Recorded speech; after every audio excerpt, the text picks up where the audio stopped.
दोस्तों आपकी सबसे ज़्यादा जो एक्सपेक्टेशन हमसे होती है वो होती है पेनी स्टॉक को लेकर। आप जानते हैं कि अगर हम आपको कोई पेनी स्टॉक बता रहे हैं तो वो पूरी रिसर्च करने के बाद ये बता रहे हैं और उसके फंडामेंटल भी अच्छे ही होंगे। तो आपकी जो एक्सपेक्टेशन है उनको पूरा करते के लिए 3 ऐसे पेनी स्टॉक लाए हैं जिनकी मार्केट कैप 300 करोड़ से ज़्यादा है और 3,500 करोड़ से कम है। यानी कि कंपनी इतनी छोटी नहीं है कि आपको बाय और सेल करने में प्रॉब्लम आए और इतनी बड़ी भी नहीं है कि आपको पेनी स्टॉक की कैटेगरी में भी ना रहे। अभी मजा आएगा ना भिड़ो। इनका जो डेट टू इक्विटी रेशियो है वो 1 से कम है, यानी कि कंपनी के ऊपर अपनी इक्विटी से कम डेट है। इनका प्रॉफिट और सेल लगातार इंक्रीज होते जा रहा है। अगर इसी तरह इनका प्रॉफिट और सेल इंक्रीज होता रहा तो कुछ समय बाद आप भी जरूर कहेंगे दोस्त बेकारी नहीं है, अपन बहुत पैसे अपने पास। लेकिन दोस्तों पेनी स्टॉक में इन्वेस्ट करने से पहले 2 रूल जान लीजिए। पहला, जो पेनी स्टॉक हाईली वोलेटाइल होते हैं, जितना आप इसमें रिस्क ले सकते हैं उतना ही इन्वेस्टमेंट करें। अरे मुझे चक्कर आने लग गया अब।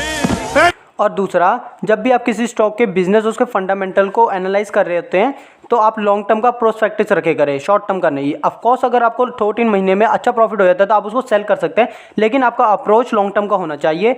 तो इस बात का ध्यान रखिए। और हमेशा की तरह ये वीडियो एजुकेशन पर्पज़ के लिए है। कृपया इन्वेस्टमेंट अपने रिस्क पे करें। इन्वेस्ट करने से पहले खुद भी रिसर्च जरूर कर ले और कभी भी लोन लेके इन्वेस्ट ना करें, क्योंकि इससे आप बहुत बड़ी मुसीबत में पड़ सकते हैं। चलो वीडियो स्टार्ट करते हैं दोस्तों। दोस्तों हमारा जो पहला पेनी स्टॉक्स है इसका नाम है Kothari sugar and chemical limited. ये कंपनी एक शुगर मैन्युफैक्चरिंग कंपनी है जो कि distil product like alcohol and ethanol भी मैन्युफैक्चरिंग करती है। फाइनेंशियल ईयर 2021 में इसने 8 लाख लीटर्स एथेनॉल सप्लाई किया है। अगर आप हमारे को रेगुलर देखते हैं तो आप जानते ही होंगे कि एथेनॉल को फ्यूल के तौर पे भी यूज़ किया जा सकता है और गवर्नमेंट का टारगेट है कि 2025 तक पेट्रोल की ब्लेंडिंग 20% इंक्रीज़ करना। इसके अलावा गवर्नमेंट फ्लेक्स इंजन को भी प्रमोट कर रही है, जिसमें कि पेट्रोल की जगह एथेनॉल यूज़ किया जा सकता है। एरोप्लेन में भी एथेनॉल को एज अ फ्यूल के तौर पर यूज़ किया जा सकता है और इसकी टेस्टिंग भी हो चुकी है। अगर एथेनॉल को 99.5% प्योरिटी के साथ बनाया जाए तो वो एविएशन फ्यूल के तौर पे भी यूज़ कर सकते हैं। इसलिए एविएशन सेक्टर में भी एथेनॉल का बहुत ज़्यादा योगदान होगा। और क्योंकि अभी एविएशन सेक्टर लॉस में चल रहा है और इसकी मेन वजह है एविएशन फ्यूल का expense. Indian air force ethanol mix fuel use करके फाइटर जेट भी उड़ा चुकी है और व्हीकल्स में भी एथेनॉल का यूज़ होना तय है। इवन इंडिया की कुछ ऐसी सिटीज़ भी हैं जहाँ पे एथेनॉल पंप भी लग चुके हैं। तो एथेनॉल सेक्टर के फ्यूचर में बहुत अच्छा परफॉर्म करने के चांसेस। तो क्योंकि एथेनॉल फ्यूचर में डिमांड में होगा और ये कंपनी एथेनॉल तो बनाती है, साथ में ये शुगर पावर और अल्कोहल भी बनाती है, इसलिए आप अगर पेनी स्टॉक में इन्वेस्ट करना चाहते हैं तो ये एक अच्छा स्टॉक हो सकता है। तो चलिए अब इसके फंडामेंटल्स भी देखते हैं। तो इसकी जो मार्केट कैप है दोस्तों 309 करोड़ है, यानी कि ये बहुत छोटी कंपनी है जिसका रिटर्न ऑन इक्विटी 16.2% का है। रिटर्न ऑन कैपिटल एम्प्लॉयड 16.8% का है, जो कि ठीक माना जाता है। अब बात करें इसके डेप्ट की तो इस कंपनी के ऊपर 56.9 करोड़ का डेप्ट है और इसका एनुअल प्रॉफिट 34 करोड़ है और इसका डेप्ट टू इक्विटी रेशियो 0.26 है, यानी कि कंपनी के ऊपर बहुत ज़्यादा डेप्ट नहीं है। इसका फ्री कैश फ्लो नेगेटिव में -7.13 करोड़। इसके पीछे रीज़न ये है कि कंपनी अपने आप को एक्सपेंड करने की कोशिश कर रही है और इसने रिसेंटली इन्वेंट्री पे 42 करोड़ खर्च किए हैं। इसका अर्निंग पर शेयर 5.86% है, जो कि इसके परसेंट के हिसाब से अच्छा है और यहाँ पे प्रमोटर्स की होल्डिंग 73.5% की है। इसके अलावा इसका वॉल्यूम 1 लाख का है, जिसमें आपको सेल करने में कोई प्रॉब्लम नहीं आएगी। PEG रेशो जीवन से कम है, जो कि बाई सिग्नल होता है और OPM भी ठीक ठाक है 15.4% का। इस कंपनी के रिजर्व में 137 करोड़ के हैं और इसके बाद टोटल एसेट 397 के हैं और ये स्टॉक अपनी बुक वैल्यू से 1.40% हाई ट्रेड कर रहा है। इसके अलावा भी बहुत सारी चीज़ें हैं जो इसकी हम हर बार चेक करते हैं, लेकिन हर बार हम ये सब नहीं बताते हैं। तो अगर हम इस बार आपको ये बता रहे हैं तो आप ये मान के चल सकते हैं कि हमने उस बारे में डिटेल में स्टडी की है, जो कि आज हम आपको बता रहे हैं।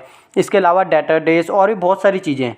अब इसका फाइनेंशियल ट्रेंड देख ले तो 2022 में इसे हाईएस्ट प्रॉफिट हुआ है 34 करोड़ का और इसका क्वार्टरली प्रॉफिट देखें तो जून 2022 में इसको 22 करोड़ का हाईएस्ट प्रॉफिट हुआ है, यानी कि पिछले पूरे साल में इसने 34 करोड़ का प्रॉफिट कमाया है और अभी सिर्फ 3 महीने में इसे 22 करोड़ का प्रॉफिट हो चुका है। और ये जो प्रॉफिट इसे हुआ है ये कोई अदर नॉर्मल इनकम नहीं है, बल्कि सेल्स बढ़ने से हुआ है, जो कि हमने चेक किया है। अब इसके एक शेयर की प्राइस चल रही है 37.35 रुपीज़। तो इस शेयर को आप कंसीडर कर सकते हैं, लेकिन कंसीडर तभी करिए जब आपको पेनी स्टॉक लेना हो। आपको कब और कैसे इन्वेस्ट करना है तो आप हमारे चैनल को सब्सक्राइब करें, जिसमें आपको रिसेंटली वीडियोस मिलती रहेंगी। अब दोस्तों हमारे सेकंड स्टॉक है, इसका नाम है मैन इंफ्रास्ट्रक्चर कंस्ट्रक्शन लिमिटेड। ये एक integrated engineering procurement and construction company है जो कि पोर्ट, रेजिडेंशियल और कमर्शियल, इंडस्ट्रियल, रोड कंस्ट्रक्शन जैसे सेगमेंट में ऑपरेट कर। कंपनी अभी तक 25 million square feet of residential and commercial building और 7 प्राइवेट पोर्ट्स मैन्युफैक्चर कर चुकी है। इस कंपनी ने मुंबई वेस्टर्न सब अर्बन एरिया में 3 55 फ्लोर्स के टावर भी कंस्ट्रक्ट किए हैं जो कि उस जगह के सबसे टॉलेस्ट टावर्स हैं। अभी इसकी ऑर्डर बुक में 1850 करोड़ के ऑर्डर पेंडिंग चल रहे हैं, जिसमें कि 1340 करोड़ के ऑर्डर इसे अप्रैल 2022 में ही मिले हैं। ये कंपनी यूएसए में भी अपना बिजनेस एक्सपेंड करने की कोशिश कर रही है। तो क्योंकि इंडिया एक डेवलपमेंट कंट्री है और इंडिया में इंफ्रास्ट्रक्चर डेवलपमेंट में बहुत ज़्यादा फोकस किया जा रहा है। इवन इंडिया इस साल के एंड तक वर्ल्ड का 3rd लार्जेस्ट कंस्ट्रक्शन मार्केट भी बन सकता है। इंडियन गवर्नमेंट का नेशनल इंफ्रास्ट्रक्चर पाइपलाइन और हाउसेज फॉर ऑल और स्मार्ट सिटी जैसे मिशन पर प्रोजेक्ट के थ्रू इंफ्रास्ट्रक्चर डेवलपमेंट और कंस्ट्रक्शन को प्रमोट कर रही है। रोड डेवलपमेंट में इंडिया अभी 28 किलोमीटर डेली कंस्ट्रक्ट करना डेवलपमेंट सेक्टर में डिमांड बढ़ रही है, और जिससे सभी कंस्ट्रक्शन कंपनी को हो सकता है और साथ में इस कंपनी को भी हो सकता है। इसकी ऑर्डर बुक से भी ऐसे ही दिखाई दे रहा है। तो चलिए इसके फंडामेंटल देख लेते हैं। स्मॉल के कंपनी है जिसकी मार्केट कैपिटलाइजेशन है 3299 करोड़। इसका रिटर्न ऑन इक्विटी बहुत अच्छा है 28% का, और रिटर्न ऑन कैपिटल एम्प्लॉयड 35.9% का है जो कि बहुत अच्छा माना जाता है। अब बात करें इसके डेट की, तो इस कंपनी के ऊपर 557 करोड़ का डेब्ट है और इसका डेट टू इक्विटी रेशियो 0.56 है। तो इसके ऊपर भी बहुत ज़्यादा डेट नहीं है, अपनी इक्विटी से कम ही है। इस कंपनी के पास फ्री कैश फ्लो 191 करोड़ का है। अर्निंग पर शेयर 5.99% का है जो कि इसके प्राइस के हिसाब से ठीक है, और प्रमोटर की होल्डिंग 6.9% की होल्डिंग है। इसका वॉल्यूम भी 10 लाख से ज़्यादा है, यानी कि आपको सेल करने में कोई प्रॉब्लम नहीं आएगी। PEG रेशियो 1 से कम है, तो ये भी एक बाय सिग्नल होता है। OPM 21% का है जो कि बहुत अच्छा माना जा रहा है। इसके रिजर्व में 785 करोड़ के रिजर्व पड़े हैं। इस कंपनी के ऊपर 1717 करोड़ के एसिड्स हैं और इसके प्राइस टू बुक वैल्यू 3.84 है, या अपनी बुक वैल्यू से 3.84 टाइम हाई ट्रेड कर रहा है जो कि इंडस्ट्री के हिसाब से ठीक है। अब इसका फाइनेंशियल टर्न देख ले तो 2021 में इसको कोरोना की वजह से लॉस हुआ था, 2021 में भी इससे कम प्रॉफिट हुआ था, लेकिन 2022 में इससे हाईएस्ट प्रॉफिट हुआ है। क्वार्टरली प्रॉफिट देखें तो यहाँ पे सितंबर में इसका जो प्रॉफिट है ये सेल्स की वजह से नहीं है बल्कि अदर नॉर्मल इनकम की वजह से हुआ है। 2021 के कंपैरिजन में 2022 में इससे ज़्यादा प्रॉफिट हुआ है 38.94 करोड़ का, और अभी इसके एक शेयर की प्राइस चल रही है 88.55 पैसे।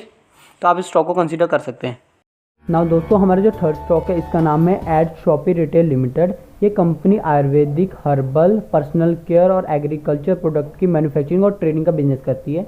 इनके प्रोडक्ट के पोर्टफोलियो में Ayurvedic medicine, personal care product, soil conditioner, home care, animal feed supplement, khadi clothing, food supplement और किचन प्रोडक्ट्स आते हैं, जिसे कंपनी एड शॉपी ब्रांड के अंदर सेल करती है। इस कंपनी की प्रेजेंस पैन इंडिया में है और इनके डिस्ट्रीब्यूशन नेटवर्क में 7300 डिस्ट्रीब्यूटर और 380 फ्रेंचाइजीज हैं। इसके अलावा ये कंपनी अपने प्रोडक्ट ऑनलाइन भी सेल करती है। फाइनेंशियल 2021 में जब कोविड आया था तब इस कंपनी ने इम्यून काढ़ा, एटोक टैबलेट भी लॉन्च की थी। इसके अलावा इस कंपनी ने अपना herbal tooth gel, premium shampoo और नेचुरल फेस वॉश भी लॉन्च किया है। ये कंपनी खुद को एक्सपेंड भी कर रही है और इसने अपना एक न्यू मैन्युफैक्चरिंग प्लांट भी सेटअप किया है। इसके साथ इसने एडशॉप नाम का भी एक मोबाइल एप्लीकेशन और वेबसाइट भी लॉन्च की है प्रोडक्ट सेल करने के लिए। इस कंपनी का भी फोकस है अपने डिस्ट्रीब्यूटर को 15,000 करना और फ्रेंचाइजी को बढ़ा के 1000 से ऊपर ले जाना। इसके साथ ही ये कंपनी 14 एम्यूल हेल्थ सोर्सेज के साथ साथ और भी चीज़ें लॉन्च करने के लिए काम कर रही है। तो आप इसके फंडामेंटल भी देख ही लेते हैं। तो ये भी एक बहुत छोटी कंपनी है जिसकी मार्केट कैपिटलाइजेशन 324 करोड़ है। इसका रिटर्न ऑन इक्विटी 864 है जो कि बहुत अच्छा है, और रिटर्न ऑन कैपिटल एम्प्लॉयड 67.8% का है जो कि बहुत अच्छा माना जाता है। अब बात करें इसके डेब्ट की, तो इस कंपनी के ऊपर 6.30 करोड़ का डेट है और इसका डेट टू इक्विटी रेशियो 0.08 है। तो आप इसको डेट फ्री भी कंसीडर कर सकते हैं। इस कंपनी के पास 5.93 का कैश फ्लो है। इसका अर्निंग पर शेयर 5.57 का है जो कि इसके प्राइस के हिसाब से ठीक है, और यहाँ पे प्रमोटर्स की होल्डिंग 53% की है। इसका वॉल्यूम 1,37,000 का, तो आपको बाय एंड सेल करने में कोई प्रॉब्लम नहीं होगी। PEG रेशियो 0.09 है, यानी कि 1 से बहुत कम है, तो ये बाइक सिग्नल है। OPM 15.8% है जो कि बहुत ठीक है। इसके रिजर्व में 20 करोड़ रुपीज़ है। इसके बाद टोटल एसेट 50 करोड़ के हैं और इसका प्राइस टू बुक वैल्यू 8.23 है जो कि थोड़ा सा ज़्यादा है। अब इसका फाइनेंशियल ट्रेंड देख ले तो 2022 में इसको हाईएस्ट प्रॉफिट हुआ 19 करोड़ का, और इसका क्वार्टरली प्रॉफिट देखें तो 2022 में इससे हाईएस्ट प्रॉफिट हुआ 5.94 करोड़ का। अब इसके करंट एक शेयर की प्राइस चल 84.60 रुपीज़, तो आप इसको भी कंसिडर कर सकते हैं। तो दोस्तों मैं उम्मीद करता हूँ आपको वीडियो पसंद आई होगी। अगर पसंद आई हो तो लाइक जरूर